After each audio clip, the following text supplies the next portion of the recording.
Matemática é uma das áreas mais importantes da prova do Enem para você conseguir sua aprovação, principalmente para os cursos mais concorridos. Mas mesmo assim, muita gente tem muita dificuldade ou demora muito para resolver as questões. Fala galera, beleza? Seja muito bem-vindo, seja muito bem-vinda, eu sou o Theo, sou estudante de medicina da USP, eu tirei a 5ª maior nota do Brasil no Enem 2021 e no vídeo de hoje eu quero compartilhar com vocês algumas dicas práticas, algumas técnicas que eu utilizo na prática, na minha prova de matemática e que foram essenciais para eu gabaritar a matemática na prova do Enem, acertar todas as questões da prova, porque na verdade eu tenho uma teoria muito impopular, mas eu tenho uma teoria de que não existe questão difícil na prova de matemática. Existe questão que se torna difícil porque a gente não consegue enxergar, colocar ela no papel de uma maneira que ela faz sentido pra gente. E o vídeo de hoje, o que eu quero compartilhar é justamente algumas dessas técnicas, alguns macetes que eu utilizo para colocar a questão no papel de uma maneira que ela fica muito visível e muito simples de ser resolvida, se transformando assim em uma questão muito fácil. Para isso eu peguei aqui 5 macetes que eu considero que são essenciais, que são fundamentais para eu resolver a prova mais rápido, para eu resolver a prova com muito mais assertividade, para eu sair ali de umas encruzilhadas que eu não sei o que fazer e também para eu conseguir mais acertos em muito menos tempo e que eu quero compartilhar com vocês para que na prova do Enem 2023 que está chegando aqui, vocês consigam ter um desempenho muito melhor. Mas beleza, pessoal, vamos começar aqui com a nossa primeira técnica então, que é a técnica do método comparativo. Essa técnica aqui é extremamente eficiente porque ela se aplica nas questões mais demoradas da prova do Enem. Aquelas questões que eles te dão um monte de conta para fazer, geralmente eles te dão, é típico isso, 5 alternativas e eles perguntam qual que é o mais rápido, qual que é o mais lento, qual que é o maior, qual que é o menor. Na prática, o que eles querem é que você faça todas as multiplicações, todas as somas, todas as divisões ali em cada alternativa e olha qual que vai dar o menor ou o maior valor e aí você vai marcar a resposta. É difícil fazer isso? Não é difícil, é conta de multiplicação e de soma. Qual que é o problema? Você gasta 10, 15 minutos para fazer todas essas contas, porque muitas vezes eles dão contas com números chatíssimos. Então se você faz assim, você não termina a prova do Enem. Tem 45 questões por ano, vai ter várias questões assim, então você vai gastar mais de 1 hora só para fazer 3, 4 questões assim. Não tem como fazer desse jeito e por isso que a gente tem o nosso método comparativo. Eu não resolvo assim, vocês também não vão resolver. Vocês vão resolver com o método comparativo depois desse vídeo. Vamos começar então, olha. A fim de poupar tempo no deslocamento para a universidade, em quais dias o aluno deve seguir pela ciclovia? A pergunta é, em quais dias da semana ele vai pela ciclovia? Vamos ver o contexto. Para chegar à universidade, um estudante utiliza um metrô e depois ele tem duas opções, seguir 2 km de ônibus ou seguir 3 km alugando uma bicicleta. E aqui o quadro vai dar as velocidades médias do ônibus e da bicicleta por dia. Então, olha, de segunda, terça, quarta, quinta, sexta e sábado, né? São 6 dias da semana, ele vai dar a velocidade do ônibus e a velocidade da bicicleta. E aqui, sinceramente, tem alguns tipos de aluno, né? O primeiro aluno é aquele aluno que vai olhar e vai falar, aqui a bicicleta vai mais rápido, então deve ser, aqui o ônibus vai mais rápido, deve ser, e vai meio no chute, assim, falar, eu acho que é isso. Pelo amor de Deus, não seja esse aluno. Não coloque a sua aprovação na mão da sorte. A gente tem que ter certeza quando a gente fala as coisas na prova de matemática e eu vou mostrar para vocês como a gente consegue ter essa certeza com tranquilidade. Mas vamos lá. Segundo tipo de aluno é aquele cara que ele quer ter uma certeza, mas pelo método tradicional. O que é o método tradicional? Ele vai falar, não, eu quero saber o tempo, né? E ele me deu a distância que vai ser percorrida e ele me deu a velocidade. Então a fórmula é ΔS igual ao V vezes o ΔT. Eu quero saber o tempo. ΔT vai ser igual ao ΔS sobre V. E aí, ele vai calcular o ΔT, que é o tempo, aqui. E ele vai ter que fazer 12 contas para resolver essa questão. E aí depois ele vai comparar essa com essa, essa com essa, essa com essa. E ele vai ter que comparar duas a duas até achar em quais dias que é mais rápido de bicicleta, em quais dias que é mais rápido de ônibus. Pelo amor de Deus, não seja esse aluno também. Você não precisa fazer isso. Você vai gastar muito tempo se você for fazer isso. Essas questões sempre tem uma maneira diferenciada de pensar, que é o que a gente chama aqui de método comparativo, que eu quero ensinar para vocês.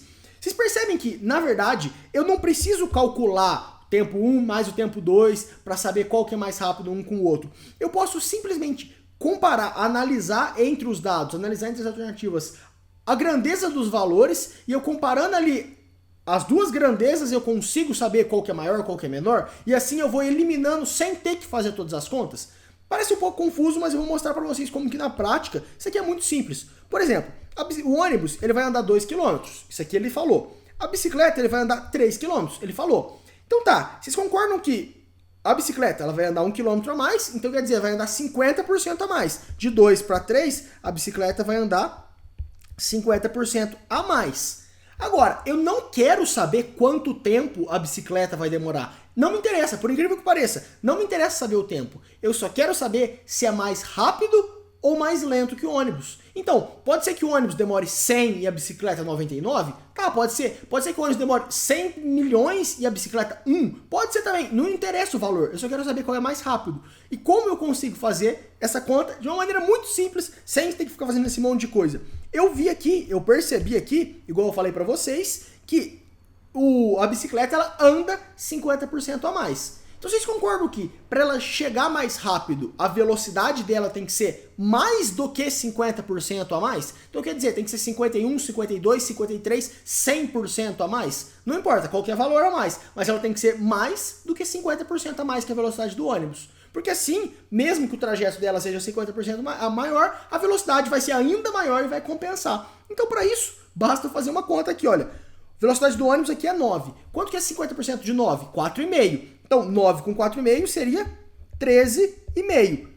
É mais rápido eu ir de bicicleta que anda 15 do que os 13,5? É. Então aqui a bicicleta está andando 50% a mais de velocidade, mais do que 50% a mais. Então a bicicleta aqui vence. Agora, o ônibus está a 20 e a bicicleta 22. 50% a mais de 20 daria 30. Então aqui, 30 é maior que 22, não vale a pena. Agora aqui o ônibus está a 15, a bicicleta está a 24. 50% de 15 de cabeça, 7,5. Daria 22,5. 24 é maior que 22,5, então a bicicleta é mais rápida. Agora, 12. 50% de 12 é 6. 12 mais 6 daria 18. A bicicleta está a 15, então 15 é mais lento. E aqui, na sexta, é 10. 50% daria 15. A bicicleta está a 18, então é mais rápido. E no sábado é 30, a bicicleta mais lenta, aí que não vale a pena mesmo. Então sábado a gente sabe que não vale. Então olha, de cara aqui a gente sabe que a segunda, a quarta e a sexta são os dias em que é mais rápido ir de bicicleta. Então a segunda, quarta e sexta. Eu sei quanto tempo demora? Não. Eu calculei? Não. Eu só comparei o quanto é mais rápido a velocidade da bicicleta em relação ao ônibus em relação ao quanto ela tem que andar a mais. Eu fiz uma comparação aqui das duas dimensões. Se eu sei que a velocidade aqui é mais do que 50% mais rápido do que a do ônibus, então eu tenho certeza absoluta que a bicicleta vai chegar mais rápido, porque o caminho é só 50% maior. E assim, eu não precisei fazer todas as contas, mas com o método comparativo, comparando essas dimensões, eu cheguei na resposta correta. Isso aqui, se vocês praticarem, se aplica ali para muitas questões do Enem e torna tudo muito mais rápido. Essa é uma questão que quem vai fazer do jeito tradicional vai sentir muita dificuldade, vai demorar muito, vai dar um monte de fração, muito provavelmente vai até errar a questão, vai ter que chutar no final. E aqui vocês viram que a gente resolveu de uma maneira muito simples. Beleza, então vamos começar aqui agora com a nossa segunda técnica, e essa técnica é extremamente importante, porque vocês conhecem a cara da prova de matemática do Enem. Ela dá um monte de gráfico, e essa técnica, ela chama de análise gráfica, que não é nada mais do que eu treinar aqui com vocês a habilidade de olhar para essa questão, entender o que o gráfico está falando pra gente, entender o que eu tenho que fazer com isso, e usar os dados que ele me deu para eu acertar a questão. Vamos começar aqui lendo o texto, né? Começando pelo comando, como eu sempre gosto de fazer. Olha, qual é a mediana em R$ 1.000.000 dos valores dos lucros apurados pela empresa? Então, qual que é a mediana dos lucros apurados no ano? Basicamente é a pergunta. Vamos ver agora o que o texto fala pra gente? O gráfico apresenta os totais de receitas e despesas de uma empresa, expressa em R$ 1.000.000 no decorrer dos meses em um determinado ano. A empresa obtém lucro quando a diferença entre receita e despesa é positiva. Ou seja, quando você tem mais receita, né, entra mais do que você tem de despesa que você gasta. Aí você tem lucro. Caso contrário, você tem prejuízo, né? Quando a diferença é. E aqui ele deu pra gente a receita, que é a barra preta, e as despesas, que é a barra cinza. E basta agora a gente ver quando a gente tem lucro. Isso aqui é a primeira etapa da análise gráfica. Não basta eu pegar ali qualquer número, né? Ele quer saber dos lucros apurados. Vamos ver aqui os lucros, então. Janeiro, a gente teve a barra preta maior do que a barra cinza, então teve lucro. Fevereiro, a barra cinza está maior, então fevereiro vai cair fora dessa conta. Eu vou até riscar aqui. Março, a gente teve lucro também. Abril, a barra cinza está maior, então cai fora. Maio, teve lucro também. Junho, teve lucro. Julho, teve lucro. Agosto, não teve lucro, teve prejuízo. Setembro, teve lucro. Outubro, prejuízo.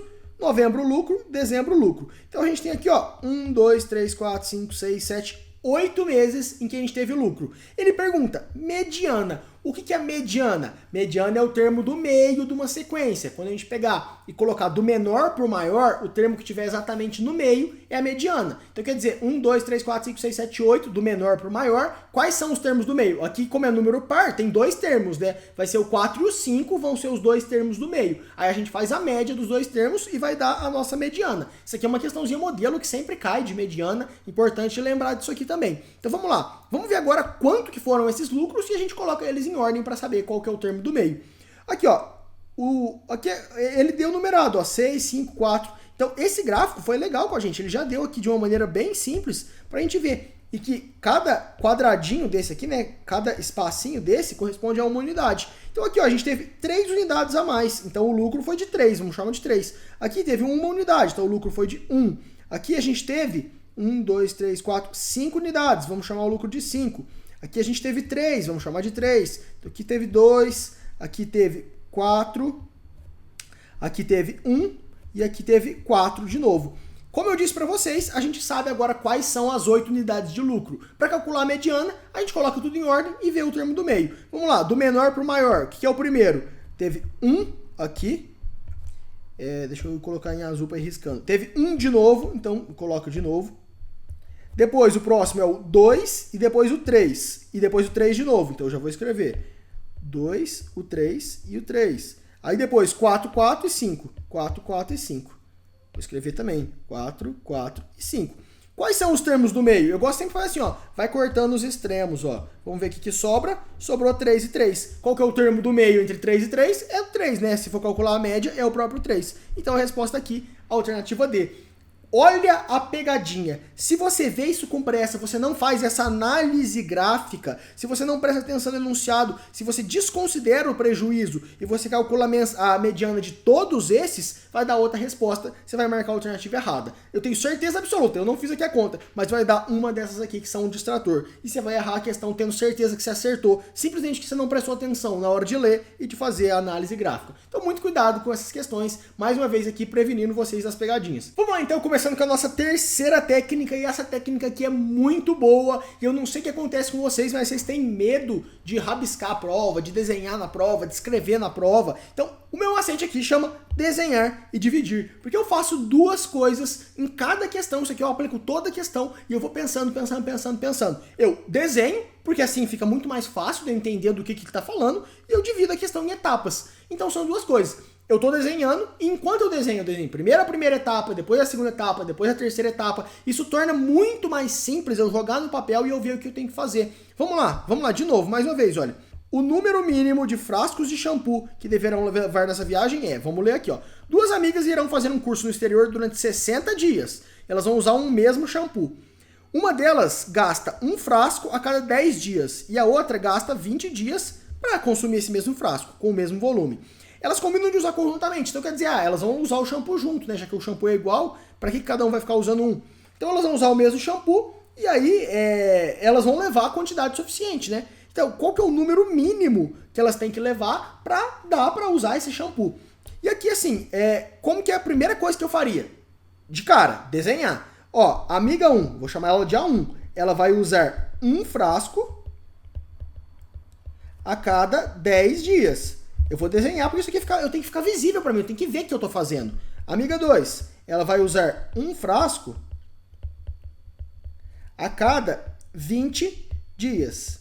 O que o aluno tradicional ia tentar fazer aqui? O aluno tradicional ia falar, não, beleza, uma usa um frasco em cada 10 dias, a outra usa um frasco em cada 20 dias. E juntas, quando o conjunto consumo das duas, elas demoram quantos dias para usar um frasco? Aí ele ia começar a fazer umas contas, ia tentar descobrir qual que é a fórmula para fazer isso aqui. Ah, para disso, você não precisa disso. Olha aqui, ó. Como eu disse, você lembra que eu falei no começo do vídeo? Toda questão de matemática é fácil se você colocar ela no papel e entender o que fazer. Tudo bem. Agora a gente fez a primeira etapa. A gente desenhou, né? E olha aqui o nome do macete. Dividir. Vamos dividir por partes. Ao invés de eu calcular tudo junto, de eu querer uma fórmula que me dá a resposta pronta, vamos lá, vamos devagar, ó. Amiga 1, ela consome um frasco a cada 10 dias. Quantos dias ela vai ficar? 60. Então quer dizer, em 10 dias ela gasta 1, 60 dias ela gasta 6. Eu dividi e vi primeiro a amiga 1. Agora vamos lá, amiga 2. Ela consome 1 a cada 20 dias. Em 60 dias ela vai usar quantos? 3 também. Então acabou. Eu sei que uma amiga vai usar 6 e a outra vai usar 3. Se eu juntar os dois agora, depois, eu sei que juntas elas vão usar 9. E aqui eu marquei a resposta, alternativa E. Acabou. Não tem necessidade de ficar fazendo uma fórmula super rebuscada para você descobrir ali qual que é o consumo delas juntas. Aí sabe, não, juntas elas gastam tantos dias e aí eu vou ver aqui em 60 dias. Não precisa disso. Basta você desenhar para ficar claro o que você está fazendo, ao invés de fazer de cabeça, e dividir. Vê primeiro uma, vê primeiro a outra. Faz primeiro uma etapa, depois outra etapa. Isso aqui vale para qualquer questão de matemática que você vai fazer. Não faça tudo junto, não precisa fazer tudo junto. Desenhe, enxerga o que você vai fazer, porque depois que isso aqui está feito, depois que você planejou, que você raciocinou, a continha é o de menos. A continha ali é fácil, qualquer um faz, uma calculadora faz. A matemática em si, a beleza de você resolver essa prova com facilidade, acertar muitas questões, resolver rápido, é isso aqui, ó, você jogar no papel com raciocínio. E aqui, espero que vocês aproveitem esse macete de desenhar aqui o que você vai estar fazendo e depois dividir em etapas. Isso aqui faz muita diferença. Mas beleza, agora a nossa quarta técnica, quarto macete, e essa aqui é a mão na massa. Isso aqui, mais uma vez, eu vejo que muita gente tem preguiça, às vezes, de ficar fazendo muita conta, sabe? Fica tentando chegar em alguma maneira de fazer uma única conta de uma vez e acha que vai errar se não fizer uma única conta, mas não tem nada disso. Às vezes, a questão de matemática, você tem que pôr a mão na massa mesmo. Escrever, tentar, tentativa e erro. Vai testando até sair e muitas vezes você acerta a questão. Você não precisa fazer tudo ali do jeito mais formal, como se fosse um professor de matemática. O seu objetivo é só marcar a alternativa certa. Então, para você, a tentativa e erro é excelente. Então, vamos lá. Mais uma vez, vou mostrar como que a gente pode fazer o mão na massa aqui nessa questão. Olha. A sequência de treinamentos que o atleta realizará na 24ª semana de treinos é... Vamos lá. Um atleta iniciou seu treino visando as competições de fim de ano. Seu treinamento consiste em 5 tipos diferentes. Treino 1, 2, 3, 4, 5. E a sequência dos treinos tem essa ordem, ó. O dia aqui do primeiro ao 13º dia e o tipo de treino. No dia 1 ele faz o treino 1, no dia 4 o treino 2, no dia 7 o treino 3, no dia 9 o treino 4, dia 12 o treino 5. E nos outros, a letra R significa repouso, o cara descansa, né? Após completar a sequência de treinamentos, o atleta começa novamente a sequência a partir do treino 1. Então, quer dizer, no dia 14, que não está aqui, ele volta para o dia 1. Então, isso aqui é uma sequência de 13 componentes. Então, quer dizer, uma sequência. Vai ser 1, 2, 3, 4, 5, 6, 7, 8, 9, 10, 11, 12, 13. Depois volta 1, 2, 3, 4, 5, 6, 7, 8, 9, 10, 11, 12, 13 de novo. Então, vai assim para sempre. É uma sequência, uma progressão. Beleza? E segue a ordem escrita. Após 24 semanas completas, se dará o início das competições. E aí ele quer saber, a sequência de treinos que ele vai realizar na 24ª semana é... Por quê? A sequência do treino dele tem 13 dias. Tem 13 dias. Só que a semana só tem 7 dias. Então aqui a gente tem um conflito, né? Ele não vai treinar toda segunda a mesma coisa, toda terça a mesma coisa, vai descansar sempre no mesmo dia, justamente porque tem essa diferença da sequência ter 13 dias e a semana 7. Mas fica tranquilo também. Mais uma vez, para resolver isso aqui, eu gostaria de usar o macete da questão anterior, desenhar e dividir. Primeira coisa que eu quero desenhar, 24 semanas. 24 semanas, eu quero transformar isso aqui em dias. Já que a sequência está em 13 dias, eu vou passar para a mesma unidade para eu enxergar melhor. 24 semanas vezes 7 dias por semana, isso aqui 28 vai dar 2, 160 e... Não, de onde que eu escrevi 2? 28 vai dar 2... Agora que eu vi que eu troquei aqui, eu coloquei o 8 em cima e o 2 embaixo, né? É o 24 vezes o 7, vai dar 168 dias. Então eu sei que 24 semanas equivalem a 168 dias. Primeira etapa da minha questão está resolvido. Calculei aqui a quantidade de dias. Agora a etapa mão na massa. Eu vou escrever aqui, eu vou colocar algumas coisas. Vamos pegar aqui, por exemplo, o treino T1 e o treino T12, vai? E o repouso após o T12. Eu quero pegar esses aqui de referência. Na primeira vez que eu fizer o T1, vai ser que dia? Ó, o T1 vai ser o primeiro dia da nossa sequência. Ele falou aqui pra gente, né? Ó, primeiro dia é o T1. Então tá, o T1. Aí depois, segundo dia, repouso, terceiro repouso, enfim. Quando a gente chegar no T12, já vai ser o dia 12. Quer dizer, o T5 é o dia 12. T12 não. O dia 12, que ele falou aqui pra gente, ó, o dia, é o treino 5. E aqui o repouso no final, é o nosso fim de sequência, vai ser aqui o nosso 13, né? Porque a nossa sequência tem 13 dias. E agora vai reiniciar essa sequência. Quando reinicia, vai voltar para o T1. Então, olha, o T1 de novo agora vai ser o 14º dia. Então a primeira vez que eu fizer o T1 vai ser no primeiro dia, a segunda vez no 14º. E aí, mais uma vez, continuando a lógica assim, quando eu tiver lá no T5, eu escrevi T2 aqui, é errado, né? Quando eu tiver aqui no T5 de novo, vai ser que dia já? Se no primeiro, olha aqui, ó, de 1 para 14, se passaram 13 dias, porque o ciclo tem 13 dias. Olha como quando eu coloco a mão na massa e eu escrevo, eu já começo a perceber. Então eu posso falar que do treino 5, do primeiro para o segundo, vamos passar de novo 15 dias. Então isso aqui vai ser o dia 25. Então esse aqui vai ser o dia 26. Enfim, vocês percebem que eu sei dizer aqui qual que é o dia com base simplesmente em saber a sequência? Quer dizer que todo um número que eu somar 13 aqui, ó, vai ser treino 5. Todo número que soma 13 aqui, ó, vai ser treino 1. Então quer dizer, número 27 é igual a 14 mais 13. Então eu sei que é treino 1. Então, se eu pegar esse 168 e eu dividir ele por 13, ele vai me dar um número. Vocês concordam, né? Então vamos lá, ó. 168 eu vou dividir por 13. Ó, ele vai sobrar 3, aqui vai 1, aqui vai o 8, aqui vai o 2, sobra 12, então dá 12 e sobra 12. Então quer dizer, eu sei que vai se passar 12 ciclos de treino e sobram 12 dias. Esses 12 dias que sobram corresponde a cada um, na minha sequência, a qual dos elementos, né? Qual que é o nosso dia 12? Dia 12 é o dia do treino 5. Então quer dizer, eu sei que no dia 168, eu vou fazer o treino 5, justamente porque eu vi aqui, ó. Eu vi aqui.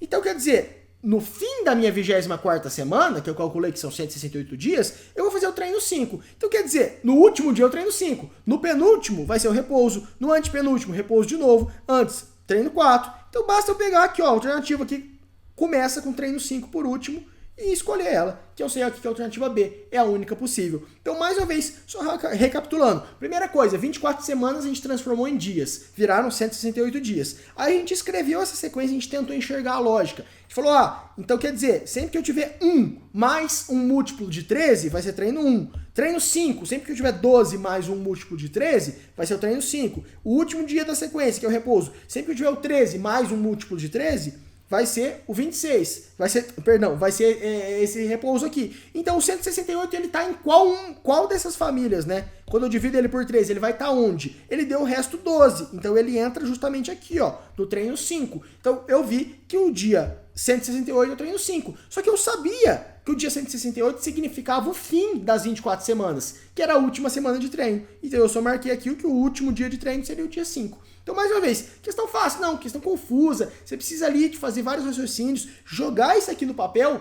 é um trabalho à parte, mas depois que você faz isso fica muito mais simples. Mas beleza, pessoal, vamos começar então a nossa quinta técnica que eu quero mostrar para vocês no vídeo de hoje, que é a técnica da análise dimensional. Essa técnica aqui é muito poderosa, porque só com essa técnica você consegue ganhar 10 acertos no segundo dia do Enem. 5 em matemática, 3 em química e 2 em física. A análise dimensional, eu gravei um vídeo bem mais completo aqui pro canal, um vídeo falando só de análise dimensional, como que você consegue usar ela em todas essas 3 matérias. E aqui, se você tiver alguma dúvida, se você não entender alguma etapa que eu vou resolver aqui, volta lá nesse vídeo aqui, tá aqui no canal, e eu vou deixar ele aqui em cima também, e aí você assiste, porque é uma técnica muito poderosa e vale muito a pena dominar esse conceito aqui.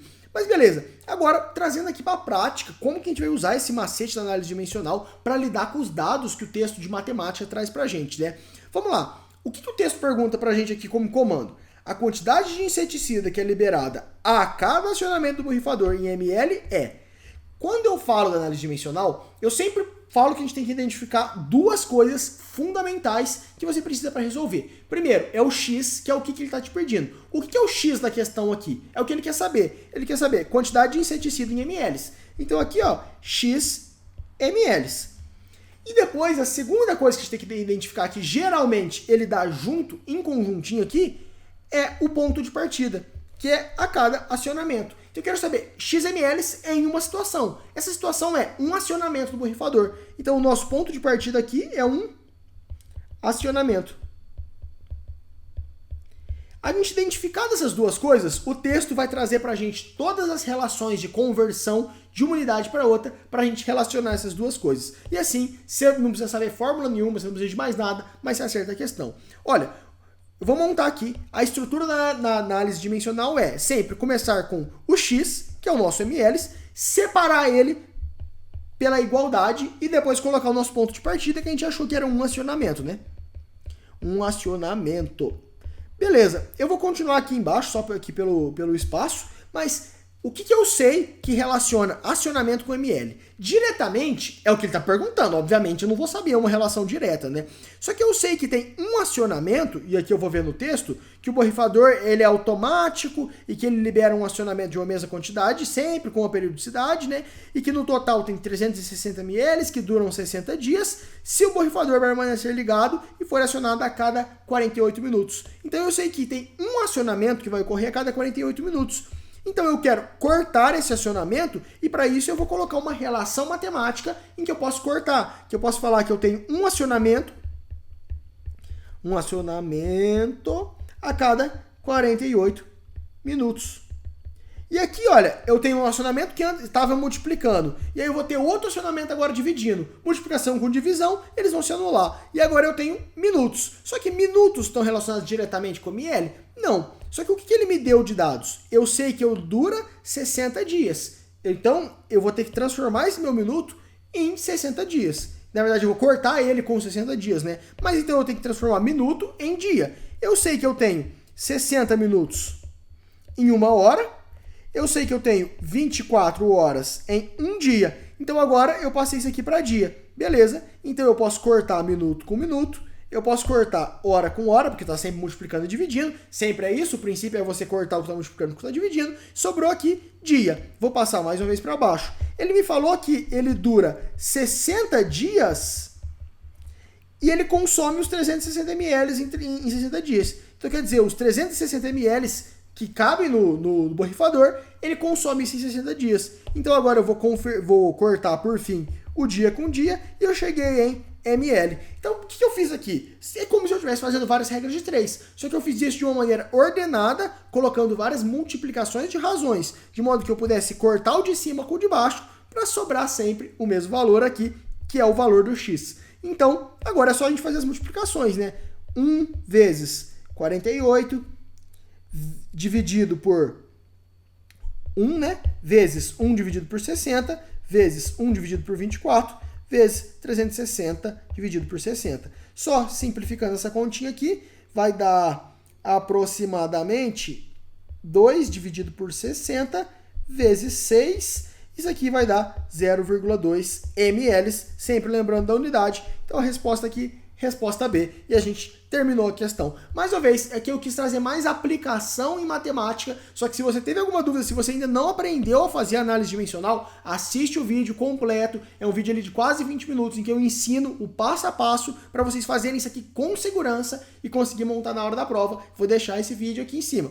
Então, pessoal, nesse vídeo eu quis trazer para vocês algumas dicas práticas que eu usava em matemática para descomplicar essa prova, para deixar essa prova muito mais fácil, para você realmente ver que as questões são simples, que se você olhar elas com calma, analisar os gráficos com carinho, se você escreve, se você desenha, se você divide em etapas, se você usa o raciocínio lógico para fazer as conversões, não tem segredo e que, por fim, é claro, muitas vezes você tem que pôr a mão na massa, mas você consegue chegar na resposta. Então aqui a gente passou por todos esses macetes que de verdade foram fundamentais para eu conseguir gabaritar a prova, já tem todas as questões no meu ano prestando o Enem. Então isso aqui de verdade foi uma coisa que me ajudou muito e que eu espero que daqui pra frente ajude vocês também. Que vocês peguem esses macetes, pratiquem aqui nos dias de estudo que a gente tem até a prova e que ele faça alguma diferença no seu final do ano. Se você gostou desse vídeo, já fica o convite para se inscrever no canal, caso você ainda não seja inscrito. Tem muito conteúdo bom saindo por aqui. Tô realmente gravando muitos vídeos para entregar o melhor possível para vocês. Se você já é inscrito no canal, confere se o sininho de notificações está ativado também, assim você consegue ter um contato muito mais próximo, porque o YouTube sempre te manda quando eu posto vídeo,